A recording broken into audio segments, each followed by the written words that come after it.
Ini ada beberapa hal terkait dengan puasa. Ini diantaranya sesuatu yang membatalkan puasa. Apakah batasan-batasan ketika masuknya sesuatu itu dikatakan membatalkan puasa?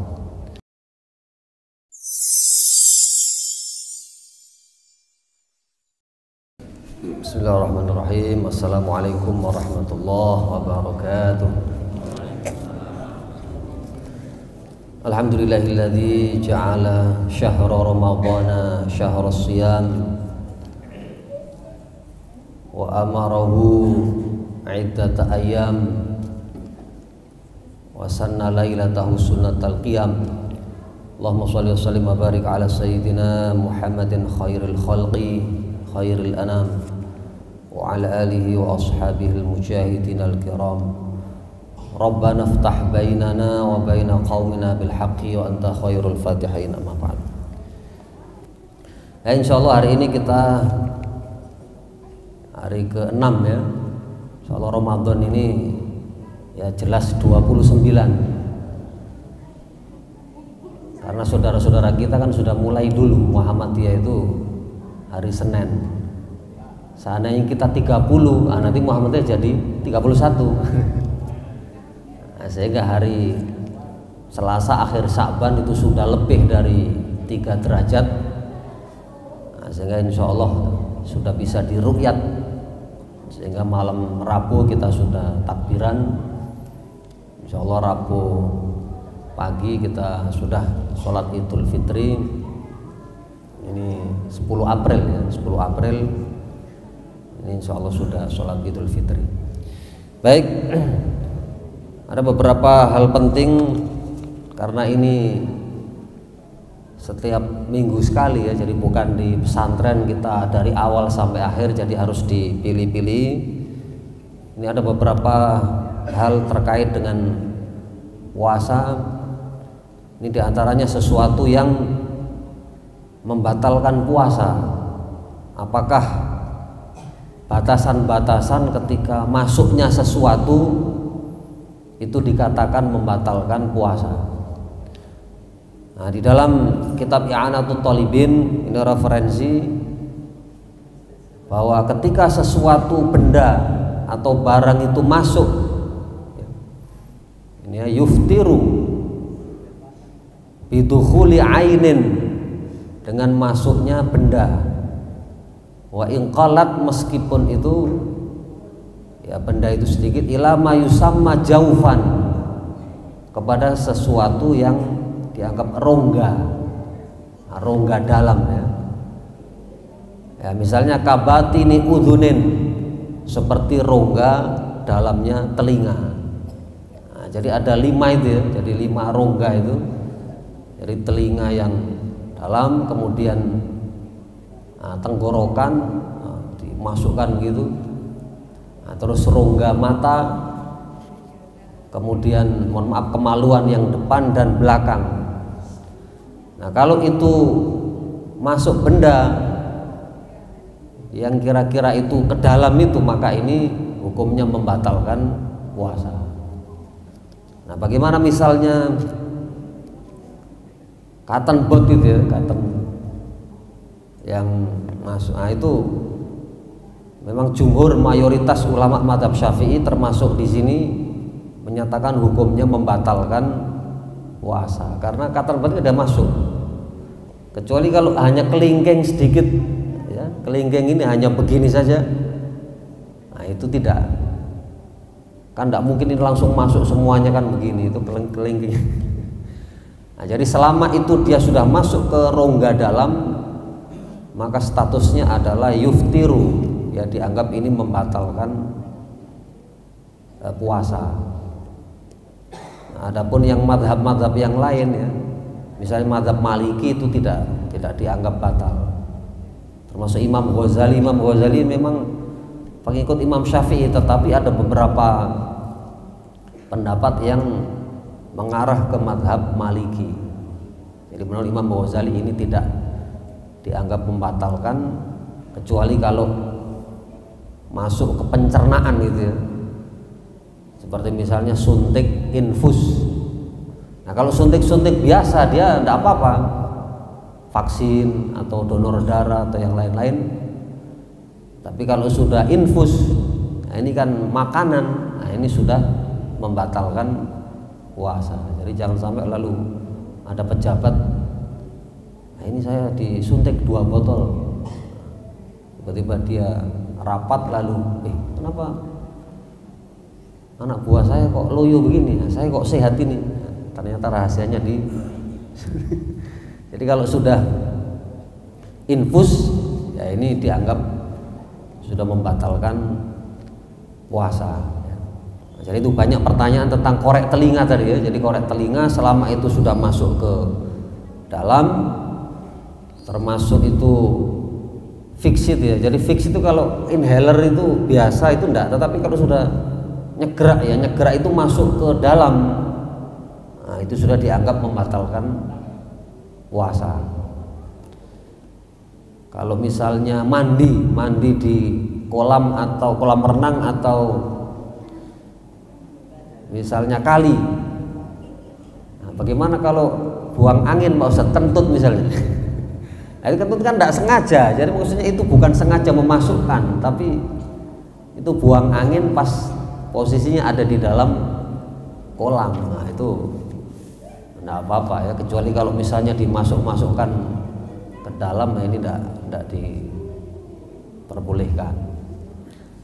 Nah, jadi ada pertanyaan. Kemudian untuk ludah ya, ludah ini di sini dijelaskan laya betulu, dia tidak membatalkan ya. Kalau ini dia biriqin tohirin wala yuftiru biriqin tohirin kholisin ibtala'u min ma'danihi, tidak batal kalau ludah itu dia ludahnya sendiri, asalkan bukan ludah orang lain. Jadi misalnya saking muncrat-muncratnya lalu kemudian, atau mungkin diludahi orang pas masuk, nah itu. Atau kita kumpulkan ludah kita lalu masukkan gelas, taruh di kulkas, lalu siang-siang diminum, nah itu batal itu. Jadi di sini jelas ya, biriqin tohirin kholisin, jadi yang murni saja ya. Makanya kalau berkumur itu setelah kita keluarkan betul-betul, nah itu berarti hanya tersisa ludah aslinya ya. Tapi kalau kemudian berkumur 2 kali, keluar 1 kali, ya, itu sudah bukan ludah, itu sudah. Nah ini jadi batasannya ya. Jadi tidak apa-apa. Kemudian kalau misalnya hanya di mulut saja, misalnya es krim gitu, dia es krim, selama itu tidak sampai tenggorokan ya tidak apa-apa. Tapi kayak kurang kerjaan siang-siang kemudian kata anaknya, ini kenapa mama minum es krim? Bukan, saya hanya di mulut saja. Jadi kalau itu berkumur di mulut mencicipi hidangan, selama itu tidak ditelan, ini adalah hukumnya diperbolehkan ya. Kemudian untuk mandi wajib itu supaya tidak masuk ya, karena memang gini, kalau di dalam kitab Nihayatuz Zain itu Imam Nawawi, kalau misalnya itu tidak sengaja ya, karena mandi junub dan lain-lain, maka ini dia tidak batal ya. Mandi yang normal itu mandi misalnya pagi sore.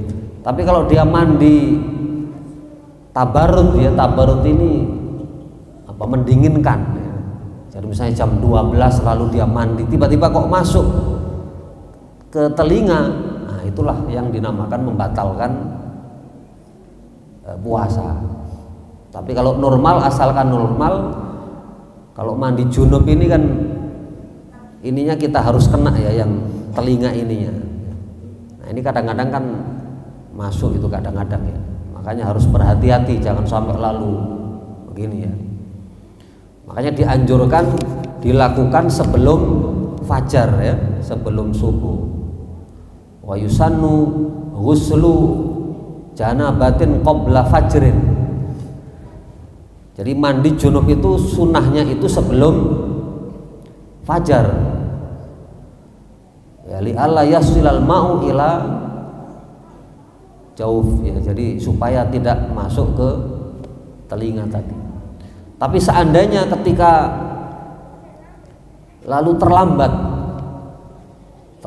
misalnya itu sudah azan subuh lalu belum mandi, nah itu boleh-boleh saja, nggak apa-apa. Yang penting sebelum syuruk, sebelum terbit matahari. Karena Rasulullah Shallallahu Alaihi Wasallam ini pernah, riwayat Maimunah ya, karena Rasulullah Shallallahu Alaihi Wasallam yusbihu junuban, beliau keadaan junub, wa huwa shaimun, ya, dalam keadaan berpuasa, summa yaghtasilu, kemudian beliau mandi. Jadi sudah azan subuh dalam keadaan junub, maksudnya sudah selesai hubungan suami istri itu. Jangan sampai kemudian masih azan lalu dilanjutkan, Pak ini sudah azan, nah itu baru jami'atul muslimin, jami'atul muslimat belum. Nah, pokoknya itu ketika sudah dihentikan, maka tidak apa-apa mandinya ditunda selama belum syuruk. Syuruk itu tandanya itu matahari terbit sedikit. Jadi kalau kita tidak ada jadwal atau lupa jadwal, misalnya di atas gunung atau di atas pohon, maka kalau matahari itu terbit sedikit ya, mencungul lah bahasa Arab Pak Ustaz Mahmud, mencungul, nah, itu sudah habis waktu sholat subuh, namanya syuruk. Berbeda kalau terbenam ini syaratnya harus dia semuanya ya.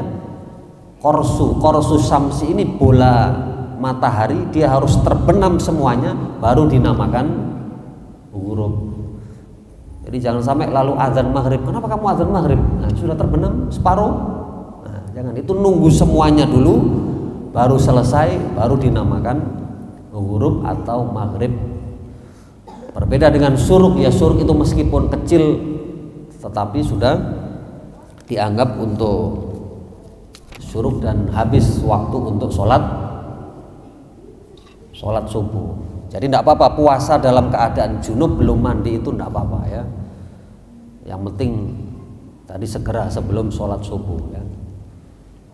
Ada dulu mahasiswa saya dulu yang sudah suami istri ya, di Entrop itu, Pak ini kita kok terlambat dua-duanya, baru jam 8 pagi baru bangun karena malam mungkin pertandingan sangat seru sehingga ketiduran, belum sempat sahur.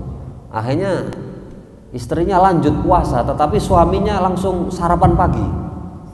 Nah ini harus di-clearkan, harus dijelaskan bahwa itu tidak mempengaruhi ya. Jadi junub dalam keadaan puasa itu boleh ya, selama sudah selesai junubnya. Nah itu diantaranya beberapa pertanyaan terkait tadi ya, masalah-masalah puasa untuk membatalkan. Jadi disunahkan tadi ya, ada beberapa kesunahan yang memang dilakukan mandi tadi sebelum fajar. Ada tanya jawab ya Pak Mahfud, ada ya. Kemudian apa lagi nih ya, mungkin ada. Kemarin juga ada mempermasalahkan sholat witir ya, sholat witir. Pak Kapolres itu kemarin telepon, Polres Mamberamo Pak Praptono itu. Jadi beliau sering sholat tahajud, nah, tapi ini malamnya sudah sholat witir. Nah, ini berkali-kali memang ini anjurannya ya. Jadi memang anjuran kalau posisi terawih ini menurut Imam Nawawi itu memang ya langsung ya. Jadi terawih plus kemudian witir. Nah, jadi ikuti saja ya. Jadi jangan sampai kemudian tiba-tiba menghilang kemana lalu. Nah, adapun nanti pada saat di akhir misalnya dia ingin sholat tahajud, nah tinggal sholat saja. Ya karena hadis Nabi tentang ij'alu akhir sholatikum billaili witron, jadikan sholat akhirmu itu witir, itu hanya sunnah saja, bukan sesuatu yang wajib.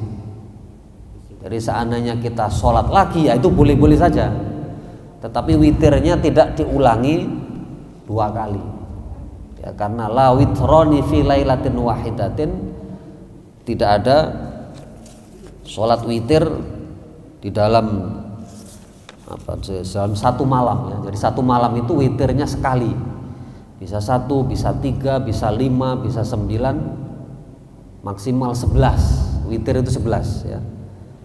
Nah, cuma biasanya kita kan 3 itu. Jadi silakan sholat tahajud nggak apa-apa, tetapi witirnya itu jangan diulangi lagi.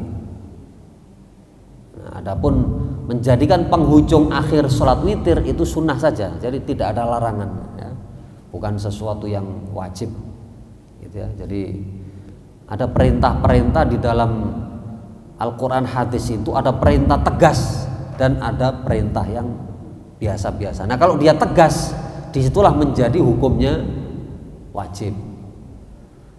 Nah, misalnya kutiba itu kan aslinya ditulis kutiba, kataba menulis, kutiba ditulis.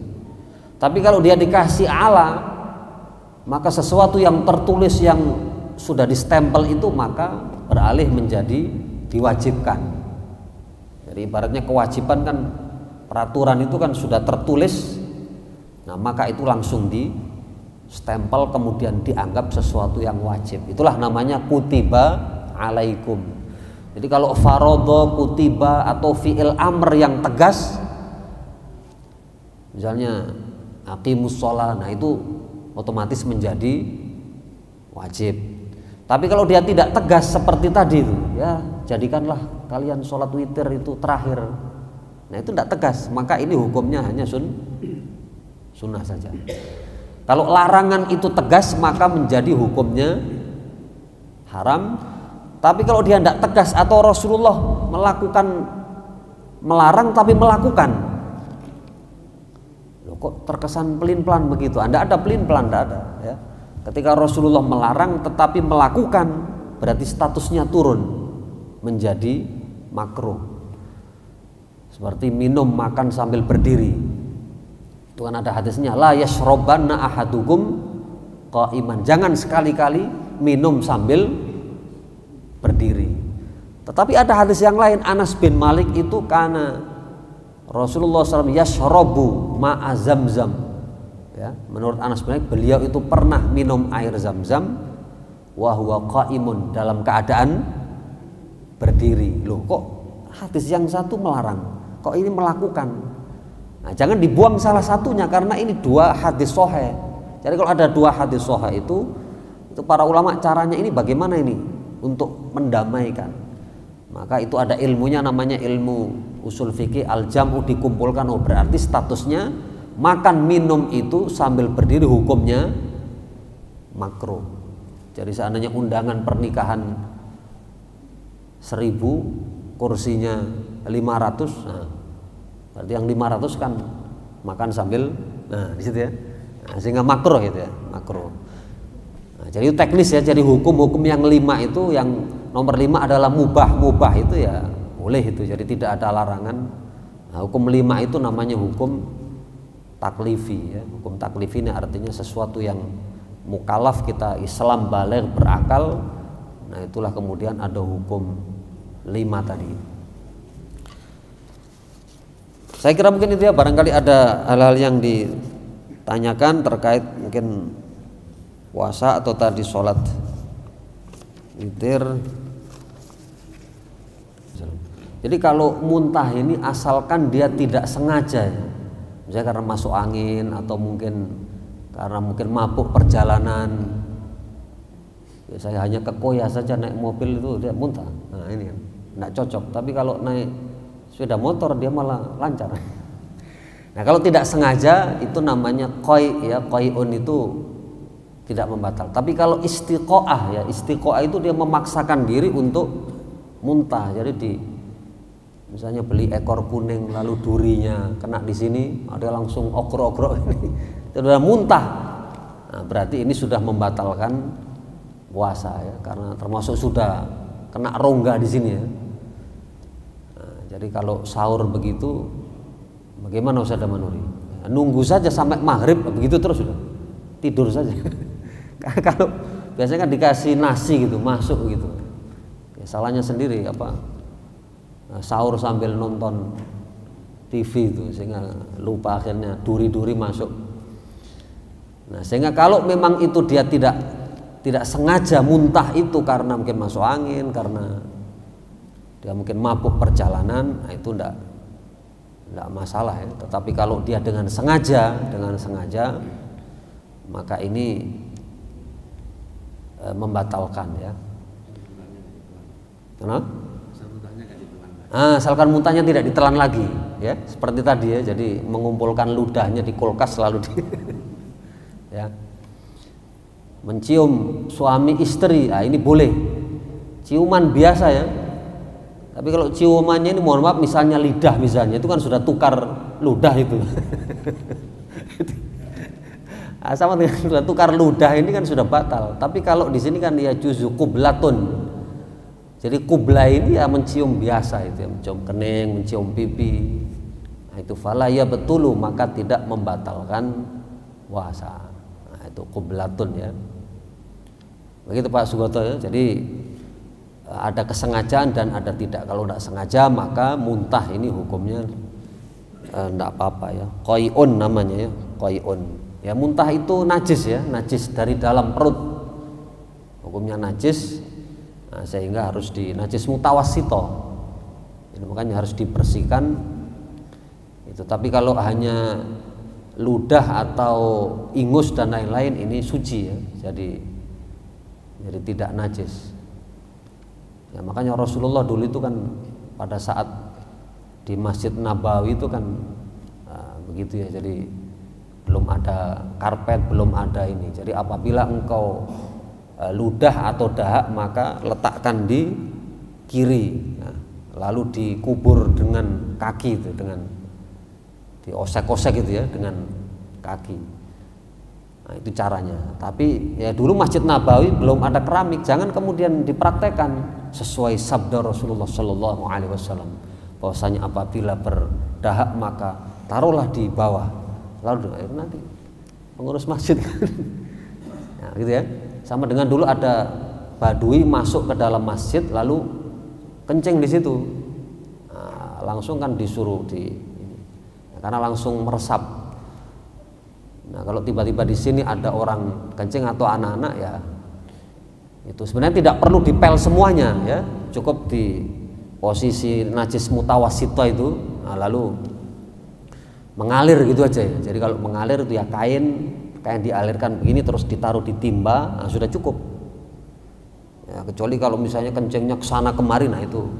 Tapi kalau hanya di sini tidak perlu karpetnya ini sama dengan di lantai rumah misalnya, di lantai rumah kalau ada anak-anak macam-macam itu ya harus kita itunya aja, jadi kainnya lalu kemudian dimasukkan, diperes, dimasukkan ke timba. Jadi tidak perlu dipel semuanya gitu ya. Kemudian kalau mesin cuci, nah kadang-kadang namanya anak-anak itu kan kencing dan lain-lain, maka itu kita bilas dulu di luar, dibilas dulu, bersihkan, baru masuk ke mesin cuci. Karena mesin cuci ini kan dia sedikit airnya ya, otomatis nanti kalau kecipratan najis maka menjadi najis. Nah, begitu kalau mazhab Syafi'i ya. Kalau mazhab-mazhab yang lain itu memang agak longgar ya. Mazhab Hanafi menyatakan kalau ada kencing kemudian kena sedikit, selama itu warna, rasa dan baunya itu tidak berubah, maka hukumnya tetap suci. Jadi, warnanya kok masih jernih, ternyata dirasa kok malah tambah enak, nah itu berarti tidak masalah ya.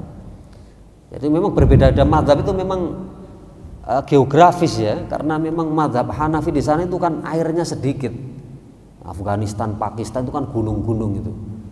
Jadi mereka tidak ada kulah-kulah, 2 kulah itu kan 19 galon itu. Nah, yang penting dia tidak berubah sudah suci. Tapi kalau mazhab Syafi'i ini kan Malaysia, Indonesia, Brunei, Singapura. Nah, karena banyak air. Wanita yang haid menstruasi wala taqrabuhunna hatta turun, jangan berhubungan dengan suami istri sampai suci. Nah, itu tafsirnya itu hatta yaghtasilna, sampai dia mandi. Mazhab Syafi'i harus mandi dulu, kemudian dia sholat jam 4 sore berarti sholat asar. Yang sebelumnya itu gratis ya. Setelah sholat kemudian alhamdulillah mas ini sudah sholat, sini landasan sudah siap. Nah itu ya. Tapi kalau mazhab Maliki Afrika sana Gunung Sahara itu yathurna itu bukan mandi, tetapi inqita'ud dam. Yang penting darahnya sudah terputus, ya sudah tidak ada lagi flek-flek, dia tinggal mencuci saja, itu dicuci saja sudah tancap gas itu bisa. Nah, itu. Karena memang di situ tuh airnya kan. Jadi itulah Islam rahmatan lil alamin itu ya. Jadi mazhab-mazhab itu sehingga Islam itu dari Maroko sampai Merauke. Dan harus kita bermadhab, tidak boleh tidak bermadhab, karena itu jalannya para ulama itu. Nah, kalau dia tidak bermadhab, dia madhabnya sendiri. Nah itu. Ya, tapi jangan digabung semuanya. Nah itu. Misalnya sholat mazhab Syafi'i kan di antara pusar dan lutut. Antara pusar dan dada ini.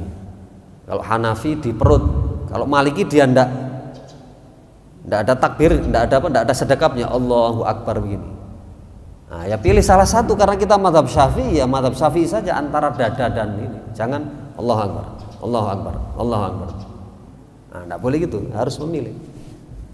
Atau ngoplos semuanya, itu juga ndak boleh, ngambil yang ringan-ringan. Kenapa kamu menikah ini saksinya tidak ada, walinya tidak ada, maharnya tidak ada di sini. Menurut mazhab Hanafi wali tidak wajib. Menurut mazhab Maliki saksi tidak wajib. Menurut mazhab Syafi'i mas kawin boleh ngutang dulu. Nah ini itu dia ngoplos itu hancur kalau kemudian diambil yang ringan-ringan ya. Jadi konsisten dulu ya, karena kita ini memang sejarahnya dulu Indonesia ini para wali-wali memang madhabnya madhab Syafi'i ya, makanya mayoritas ya. Tetapi dalam keadaan tertentu, dalam keadaan kesulitan, sulit, maka bolehlah kita untuk mengambil madhab yang lain ya, selama tidak mengenteng-entengkan. Seperti jual beli. Jual beli itu mestinya seperti akad nikah dalam kitab-kitab Syafi'i. Saya jual, saya beli. Saya jual, saya beli. Nah, kalau kita ngomong begitu itu habis. Ya repot, susah. Nah, makanya kalau di mal-mal itu kan kadang-kadang kasirnya itu terima kasih. Loh, kok akad terima kasih? Nah, itu tidak sah menurut mazhab Syafi'i, harus saya jual, tapi kan sulit ya. Maka dalam keadaan seperti itu alih mazhab Hanafi menyatakan selama itu ada iktikad dia untuk niat jual beli ya jadi itu, meskipun tanpa dilafatkan. Nah, gitu. Sama dengan di Makassar itu kita ada kulkas apa yang uang 5.000 20.000, nah, ini keluar. Nah, itu akad dengan siapa? Mesin itu. ATM itu tidak sah kalau menurut mazhab Syafi'i, harus berbentuk manusia atau apa saya jual saya beli begitu. Oleh karena itu maka ini berpindah mazhab itu dalam keadaan boleh ya, asalkan tidak mengenteng-entengkan. Nah, mengenteng-entengkan. Saya kira begitu ya Pak Sukoto.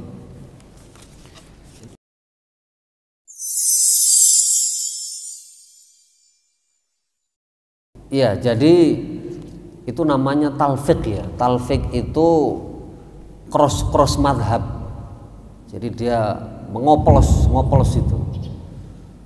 Nah, para ulama menyatakan kalau memang di situ tidak ada kesulitan ya, tidak ada kesulitan atau tidak ada unsur yang memaksa dia untuk melakukan, itu tidak boleh ya. Misalnya biasa saja namanya mazhab Syafi'i ini kan ya, biasa kita wudhu, kita ini ya. Nah, itu tidak ada kesulitan, maka sebaiknya ya ikuti dulu. Ya, menyentuh suami istri Ya dalam keadaan berwudu hukumnya batal. Karena memang Imam Syafi'i menyatakan lamastumun nisa, surat Al-Maidah ayat 6 itu adalah sentuhan kulit. Nah, begitu. Sementara di dalam mazhab Hanafi menyatakan itu bukan sentuhan kulit. Lamastum itu adalah kias. Apa namanya? Kiasan ya, kiasan atau majas. Jadi bukan sentuhan kulit tetapi hubungan suami istri. Sebagaimana Bang Toyib ya, 3 kali puasa 3 kali lebaran tidak pulang-pulang. Kata istrinya, "Loh Bang, kok lama tidak menyentuh saya?" Nah, itu maksudnya menyentuh yang lain. Di situ itulah perbedaan yang memang tadi itu rahmatan lil alamin tadi itu. Justru dengan beda-beda itu akhirnya Islam. Selama perbedaan itu bukan sesuatu yang prinsip. Kalau sudah prinsip itu kan kena liberal-liberal itu nanti. Seperti tetangga saya itu kan Panji Gumilang itu kemarin itu. Ternyata dari rumah saya Lamongan itu kan ada Bengawan Solo. Itu hanya kan dukun itu Karangbinangun. Saya lihat kemarin itu hanya 3 kilo dengan rumahnya Panji Gumilang.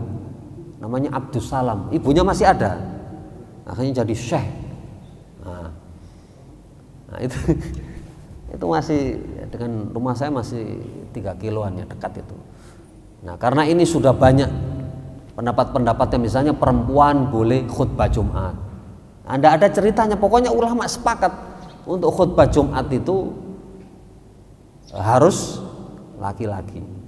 Nah imam ya, imam juga begitu. Seluruh ulama sepakat bahwasanya imam itu laki-laki, baru perempuan di belakang. Nah, ini. Nah, ada Aminah Wadud juga itu yang profesor dari Amerika. Tidak boleh ini, pokoknya ini kesetaraan gender. Ya, akhirnya dia khutbah Jumat, dia juga yang ngimami sholat. Nah kalau sudah seperti itu namanya aliran liberal. Liberal itu sedikit-sedikit kesetaraan gender, ya, waris disamakan. Nanti istri itu penghasilannya lebih banyak, berarti yang jadi kepala keluarga istrinya. Itu tidak boleh ya.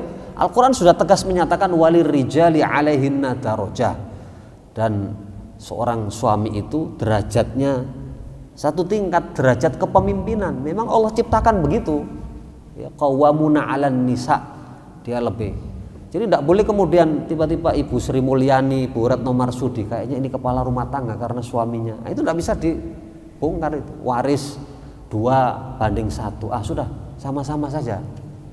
Nah itu termasuk ciri dari aliran liberal itu kesetaraan gender itu. Nah, ini hukumnya dilarang ya. Ciri dari aliran itu banyak masuk hukum keluarga itu bab kesetaraan itu biasanya aliran-aliran liberal. Jadi kalau sudah prinsip itu seluruh dunia Islam ini ya sepakat tidak boleh ada perbedaan. Tapi kalau dari masalah furu'iyah, masalah ya seperti tadi perbedaan hari raya, perbedaan, nah ini itu namanya furu'iyah, tidak ada masalah. Gitu beliau ya. Jadi selama itu tidak mengentengkan ya di dalam itu, nah, misalnya contoh tawaf ya, tawaf di Ka'bah ini kan memang perempuan tidak boleh pakai sarung tangan. Nah itu, kemudian tidak boleh pakai cadar juga. Nah kalau masker masih bisa itu masker. Jadi perempuannya tidak boleh pakai apa itu tadi cadar, laki-lakinya tidak boleh pakai celana. Nah itu betul-betul ujian itu ya, karena kalau sudah lihat Turki Pak Zaman Nuri, lihat Turki, Emirat Arab, lihat ya, itu sudah kayak mau bidadari di mana itu. Nah kalau tidak sabar-sabar itu bisa buyar itu nanti kain ihram itu. Nah itu jadi memang ujiannya seperti itu. Laki-laki tidak boleh celananya, perempuannya itu tidak boleh pakai, sehingga labbaik Allahumma labbaik itu nanti supaya konsentrasi. Jangan sampai putaran kedua labbaik, putaran keempat baik. Oh baik kan? Nah itu kalau suami istri itu kan normalnya, karena suami istri kan bukan mahram ya. Menurut mazhab Syafi'i kalau bukan mahram berarti membatalkan wudu. Kalau mahram kan tidak, jadi anak dengan bapak ibunya, kemudian keponakan, saudara kandung, nah itu tidak membatal. Tapi kalau istri ini kan statusnya bukan mahram. Kalau mahram malah tidak boleh dinikahi. Nah, maka kalau berputar tawaf itu ya mau tidak mau karena tidak ada sarung tangan dan lain-lain, nah biasanya langsung ini. Nah, itu. Kalau diletakkan di sebelah kanan suami istrinya itu kalau sudah tawaf ifadah bertahan hanya 3 putaran. Setelah putaran 4 hilang. Astagfirullah. Mana itu bude? Nah disitulah ulama menyatakan beralih madhab tadi. Ya, jadi yang asalnya madhab Syafi'i kemudian alih ke madhab Hanafi yang tidak membatalkan wudhu. Dulu 98 saya pertama umroh waktu mahasiswa itu ya, masih imut-imut lah, umur 18 tahun, naik kapal dari terusan Suez melintasi tempatnya Nabi Musa, tongkatnya itu 3 hari 2 malam. Saya di atas tidak masuk kamar atap karena memang tidak banyak uang kalau biasa mahasiswa. Nah, di situ umroh pertama kali itu masih ada wastafel. Jadi di dekat Ka'bah itu kesana sedikit itu ada wastafelnya. Kita bisa berwudu. Tapi setelah itu kan kemudian dibongkar lalu semua wudunya ada di luar. Nah, itu sekitar 2 kilo. Nah, jangan sampai kemudian tawaf belum selesai batal nanti wudhu lagi 2 kilo kan tidak selesai tawafnya itu ya. Nah artinya dalam keadaan seperti itu Pak ya, jadi intiqalul madhab, jadi berpindah madhab itu dibolehkan ya.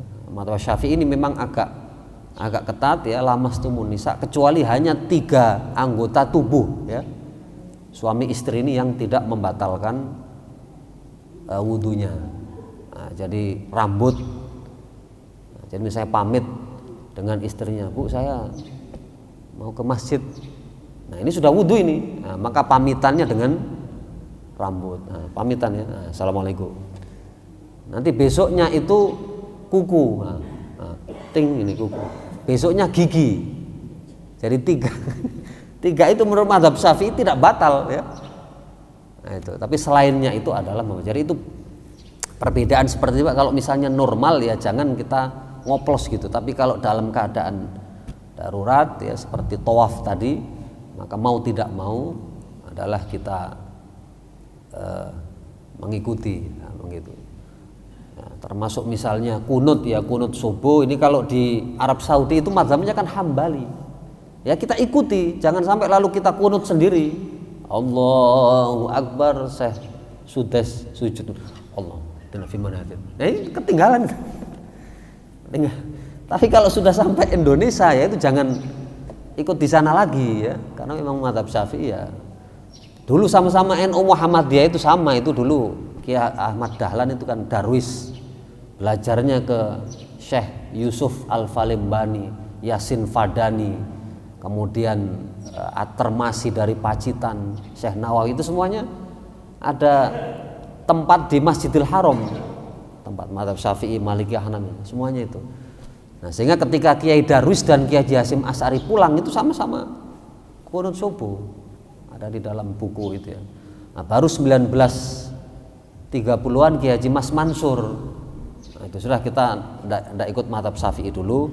Nah, kita ikut mazhab Hanafi dan Hambali itu tidak pakai qunut subuh. Jadilah kemudian perubahan itu 1912 sampai 30 itu Muhammadiyah pakai qunut, nah, mulai 30 sampai sekarang tidak. Nah, itu. Ya, tapi tidak ada masalah, itu kan bagian khilafiyah, perbedaan pendapat ya. Nah, jadi selama itu 4, nah ini diperbolehkan ya. Begitu beliau ya. Jadi